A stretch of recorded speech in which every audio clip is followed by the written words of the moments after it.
Entertainment Tonight's on. Where's the remote phone? Bedroom. Hey, grab Jerry's sweater for me, would you?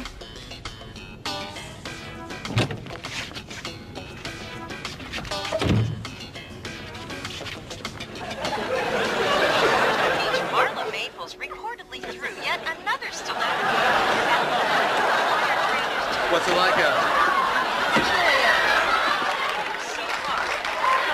Can I take a sweater? Yeah, you can take a sweater if you want. Scarf?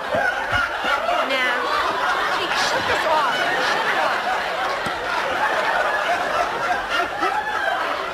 What's the matter? What's going on? What happened?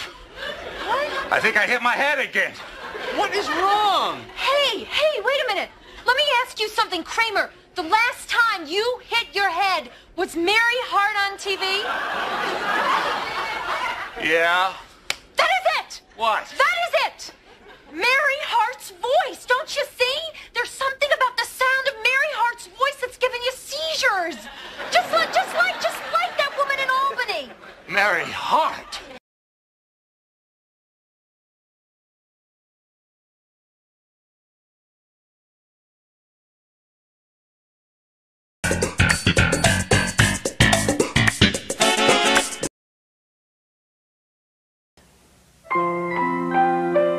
Blonde bombshell Marilyn Monroe's death in 1962 of an overdose of barbiturates was ruled a probable suicide. Now the shocking claim has come out that her death was a mob hit ordered by the CIA.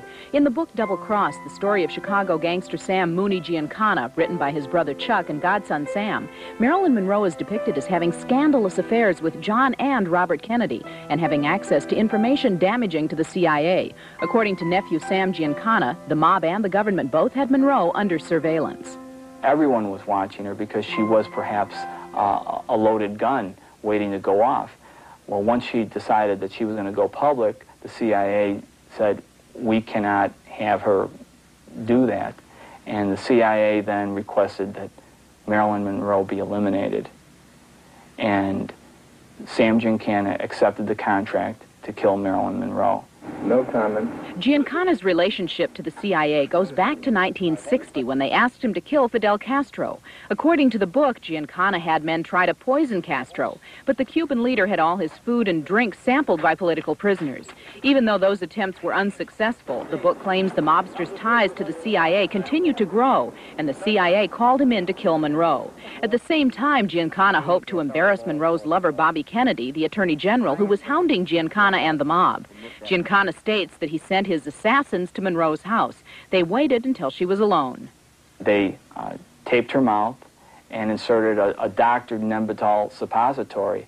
The book states the suppository was from the same chemist who'd concocted the poison for the failed Castro attempts. This time, the dose was lethal.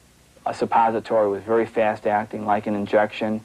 There was no traces of that sedative suppository. So it was a well-designed method of killing Marilyn Monroe.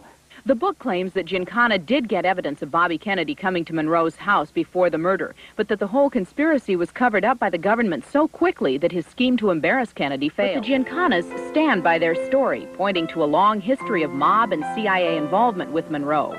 According to the book, Monroe owed her superstar career to the mob, who helped her when she was a rising star. Johnny Roselli saw her, Johnny Roselli being a liaison from Chicago that reported directly to Mooney. They saw her, thought that she obviously had great potential, and would invest in promoting her career behind the scenes. The book also claims that the CIA used Monroe as a sexual pawn in their dealings with foreign leaders.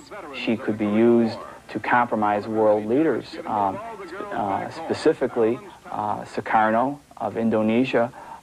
They used Marilyn Monroe to get him in a compromising position to make sure that he did what the CIA wanted him to do. Monroe's sexual activities even extended to Mooney Giancana himself. Their love encounter occurred at the Cal Neva Lodge at Lake Tahoe. Mooney describes her, quote, draped nude across her bed, running her hands enticingly along her thighs, end quote. He told my father specifically that he had slept with her on more than one occasion, and there's no reason to believe otherwise.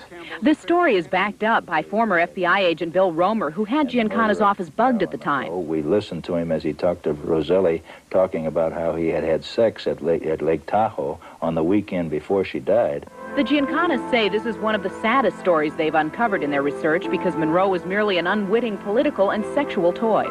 She became the quintessential victim, and as many tragedies as we discuss in Double Cross, I think she is probably the most tragic situation.